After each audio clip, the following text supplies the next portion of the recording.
Assalamualaikum warahmatullahi wabarakatuh. Perkenalkan, nama saya Amanda dengan NIM 22002005. Di sini saya akan memaparkan materi bab 2 tentang ruang lingkup manajemen pendidikan. Poin yang pertama, objek kajian manajemen lembaga pendidikan. Objek kajian manajemen lembaga pendidikan dilihat dari beberapa aspek penting yang diperlukan dalam kelembagaan pendidikan. Yang pertama, manajemen lembaga pendidikan pada aspek struktur, menjelaskan struktur organisasi pendidikan, analisis unit kerja, deskripsi tugas, spesifikasi perilaku pendidikan. Yang kedua, manajemen lembaga pendidikan ditinjau dari aspek teknik meliputi proses perencanaan, kegiatan lembaga perwujudan, dan tugas-tugas dan strategi pelaksanaan pengembangan lembaga. Yang ketiga, manajemen lembaga pendidikan dilihat dari unsur personalia, menekankan pada penempatan personalia, studi kelayakan guru dan lembaga pengelolaannya.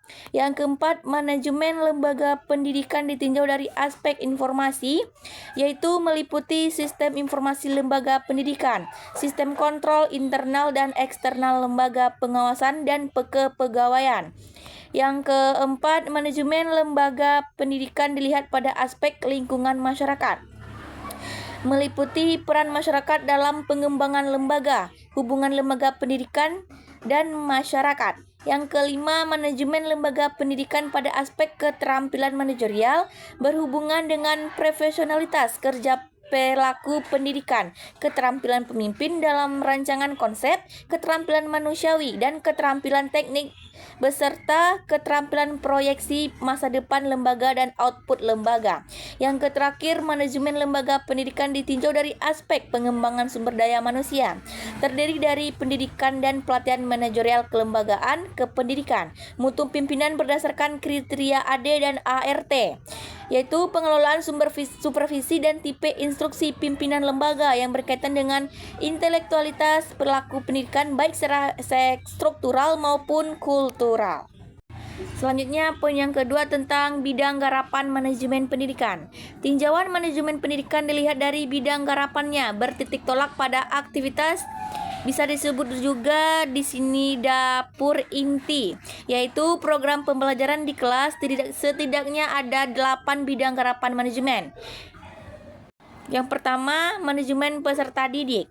Peserta didik merupakan subjek pendidikan di mana semua aktivitas yang dilakukan di lembaga pendidikan atau sekolah pada akhirnya bermuara sesuai dengan definisi peserta didik di dalam Undang-Undang Sisdiknas Nomor 20 Tahun 2003 Pasal 1 dinyatakan bahwa peserta didik adalah anggota masyarakat yang berusaha mengembangkan potensi diri melalui proses pembelajaran yang tersedia pada jalur jenjang dan jenis penyediaan tertentu.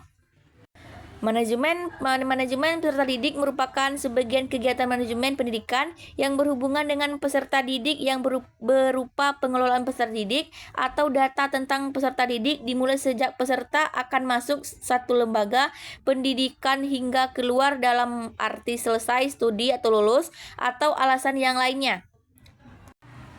Yang kedua tentang manajemen kurikulum. Manajemen kurikulum merupakan salah satu bidang garapan manajemen pendidikan yang sangat penting. Karena pada dasarnya kurikulum adalah alat untuk mencapai tujuan pendidikan nasional yang telah ditetapkan dalam Undang-Undang Sisdiknas. Dan lebih khusus lagi, kurikulum merupakan instrumen dalam rangka meraih tujuan institusi nasional sesuai dengan ragam dan jenjang pendidikan, tujuan kurikuler, bidang-bidang studi, dan tujuan pembelajaran yang disusun atas prakarsa guru di RPP atau rencana pelaksanaan pembelajaran. Semua tujuan itu tidak akan tercapai tanpa adanya kurikulum, sehingga kurikulum harus dikelola dengan baik dan benar. Kurikulum pendidikan dasar dan menengah di Indonesia mengalami perkembangan sebagai berikut. Yang pertama, tahun 1964, perencanaan kurikulum sekolah dasar. Tahun 1973, kurikulum sekolah PPSP atau Proyek Perintis Sekolah Pembangun. Tahun 1975 dikenal dengan kurikulum 1975 yaitu kurikulum SD. Yang tahun 1984 kurikulum 1984.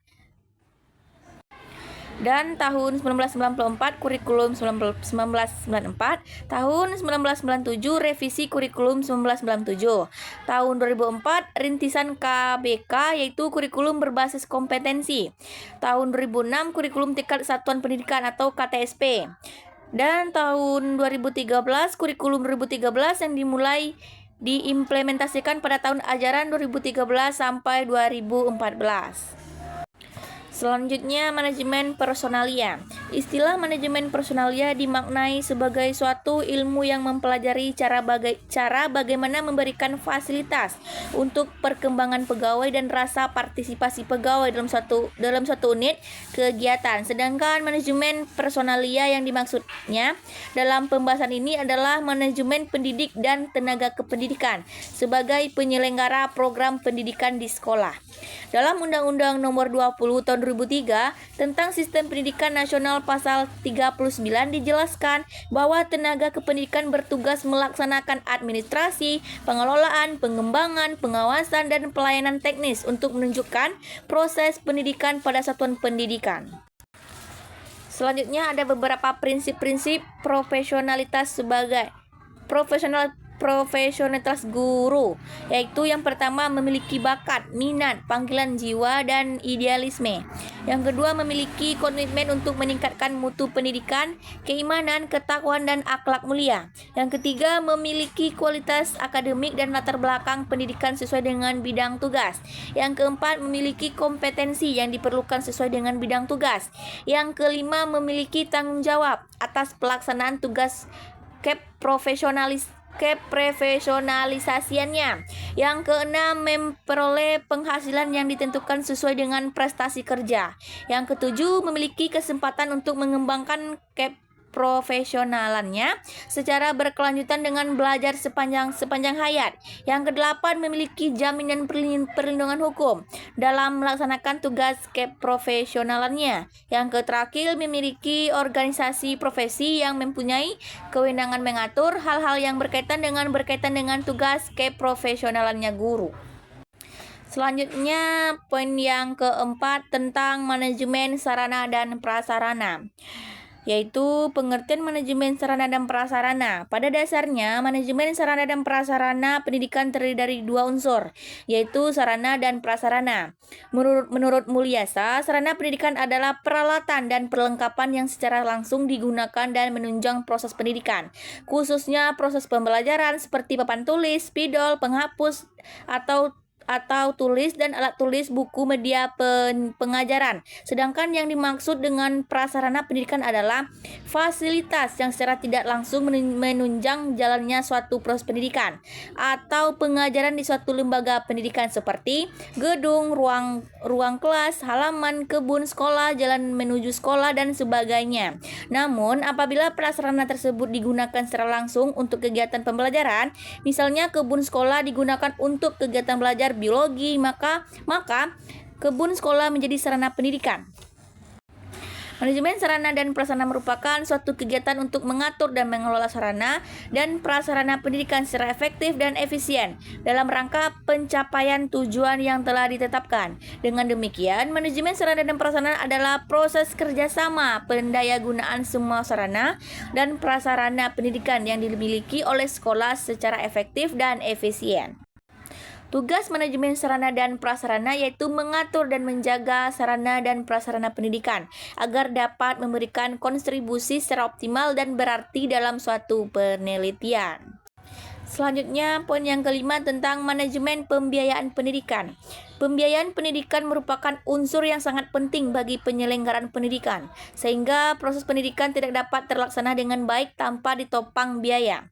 Pendidikan dipandang sebagai sektor publiknya dapat melayani masyarakat dengan berbagai pembelajaran, bimbingan, dan latihan yang dibutuhkan oleh peserta didik. Manajemen pembiayaan dalam lembaga pendidikan berbeda dengan manajemen pembiayaan perusahaan yang berorientasi profit atau laba. Organisasi pendidikan dikategorikan sebagai organisasi publik yang nirlaba atau non-profit. Oleh karena itu, manajemen pembiayaan memiliki keunikan sesuai dengan misi dan karakteristik pendidikan. Menurut Badrudin dan kawan-kawan Rubo 4 halaman 62, memberikan definisi administrasi pembiayaan adalah pengelolaan biaya yang berhubungan dengan pendidikan mulai dari tingkat perencanaan sampai pada pengukuran biaya yang efisien dalam proses pendidikan. Istilah administrasi pada kedua pengertian tersebut dalam hal ini dikonotasikan dengan manajemen atau pengelolaan, sehingga dapat disimpulkan bahwa dalam manajemen pembiayaan pendidikan terdapat kegiatan yang meliputi perencanaan pembiayaan pendidikan atau penyusunan anggaran, pelaksanaan pembiayaan pendidikan atau pembukuan dan pengawasan serta pertanggungjawaban. Di sini ada beberapa prinsip manajemen pembiayaan pendidikan. Yang pertama itu sesuai dengan rencana anggaran. Yang kedua terarah dan terkendali diselaraskan dengan rencana kegiatan. Yang ketiga transparansi atau terbuka. Yang keempat efisien dan efektif sesuai petunjuk dan teknis. Yang kelima berusaha memanfaatkan produksi dalam negeri. Baik, selanjutnya poin yang keenam tentang manajemen tata usaha atau tata laksana pendidikan. Di sini, tata usaha atau tata laksana merupakan unit kerja pendukung dalam satu organisasi sekolah yang mempunyai kedudukan penting dalam strategi dalam pencapaian tujuan suatu lembaga. Sedangkan manajemen tata usaha adalah kegiatan pengelolaan teknis surat menyurat sesuai dengan fungsinya, yaitu mulai dari menerima atau menghimpun, mencatat, mengelola, dan pengadaan dan mengirim dan menyiapkan semua bahan informasi yang diperlukan organisasi sekolah. Fungsi tata usaha ini berdasarkan pengertiannya, tata usaha maka fungsi tata usaha tidak lain mencakup 6. Yang pertama itu menghimpun, yaitu kegiatan-kegiatan mencari data, mengusahakan tersedianya segala keterangan yang tadinya belum ada sehingga siap untuk dipergunakan bila mana diperlukan. Yang kedua mencatat, yaitu kegiatan membubuhkan dengan berbagai peralatan tulis keterangan yang diperlukan sehingga terwujud tulisan yang dapat dibaca, dikirim dan disimpan. Dalam pengembangan teknologi modern maka dapat termasuk alat-alat perekam suara. Yang ketiga mengelola, yaitu bermacam kegiatan mengerjakan keterangan-keterangan yang dimaksudnya menyajikan dalam bentuk yang lebih berguna. Yang keempat pengadaan, yaitu kegiatan memperbanyak dengan berbagai cara dan alat. Yang kelima mengirim, yaitu kegiatan menyampaikan dengan berbagai cara dan alat dari satu pihak kepada pihak lainnya. Yang keenam menyimpan, yaitu kegiatan menaruh dengan berbagai cara dan alat di tempat tertentu yang aman. Selanjutnya poin yang ketujuh tentang manajemen hubungan masyarakat. Istilah hubungan sekolah dengan masyarakat merupakan terjemahan dari public school relation yang bermakna hubungan timbal balik antara lembaga pendidikan atau sekolah dengan masyarakat atau lingkungan terkait. Kegiatan humas di sekolah dimaksudkannya sebagai hubungan masyarakat internal dan eksternal. Pentingnya kegiatan humas. Keberhasilan pendidikan tidak hanya ditentukan oleh proses pendidikan di sekolah dan tersedianya sarana dan prasarana saja, tetapi juga ditentukan oleh lingkungan keluarga dan atau masyarakat. Karena itu pendidikan adalah tanggung jawab bersama antara pemerintah, sekolah, keluarga, masyarakat. Ini berarti mensyaratkan bahwa orang tua, peserta didik, dan masyarakat mempunyai tanggung jawab untuk berpartisipasi, turut memikirkan dan memberikan bantuan dalam penyelenggaraan pendidikan di sekolah. Tingkat partisipasi yang tinggi dari orang tua peserta didik dalam pendidikan di sekolah merupakan salah satu diri dari pengelolaan sekolah yang baik. Artinya, sejauh mana masyarakat dapat diperdayakan dalam proses pendidikan di sekolah adalah indikator terhadap manajemen sekolah yang bersangkutan. Pemberdayaan masyarakat dalam pendidikan ini merupakan suatu yang efisiensial bagi penyelenggaraan sekolah yang baik. Di sini ada beberapa model dan teknik hubungan sekolah dengan masyarakat. Yang pertama itu hubungan sekolah dengan komite sekolah. Yang kedua, komunikasi dengan masyarakat dan lingkungan di luar sekolah. Yang ketiga, hubungan sekolah dengan pemerintah dan lembaga masyarakat. Yang keempat, hubungan antara sekolah dengan orang tua, peserta didik atau hubungan edukatif. Yang kelima, memberi pengertian kepada masyarakat tentang fungsi sekolah melalui teknik-teknik komunikasi. Mungkin hanya itu pemaparan materi bab 2 saya. Jika ada salah kata mohon maaf. Saya tutup dengan wabillahi taufiq wal hidayah. Wassalamualaikum warahmatullahi wabarakatuh. Terima kasih.